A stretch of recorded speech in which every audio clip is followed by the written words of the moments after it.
আসসালামু আলাইকুম। হিন্দুবাদের প্রতি নমস্কার, অন্যান্য জাতির প্রতি রইল আন্তরিক ধন্যবাদ।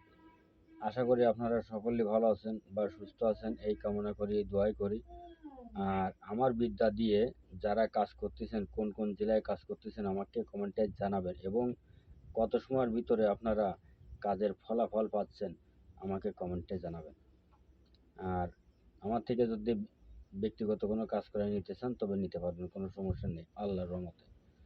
তা আমি আপনাদের মাঝে আজকে যে বিদ্যাটা দেব, এটা হচ্ছে মৌমাছির চাক ভাঙ্গা মন্ত্র। যারা আমাকে কমেন্ট করেছেন যে গুরুজি মৌমাছির চাক ভাঙ্গা একটি মন্ত্র আমাদের দেন, তাই আমি আজকেরা মৌমাছির চাক ভাঙ্গা একটি গুরুত্বপূর্ণ বিদ্যা আপনাদের মাঝে উন্মুক্ত করে দিচ্ছি, এবং আপনারা মৌমাছির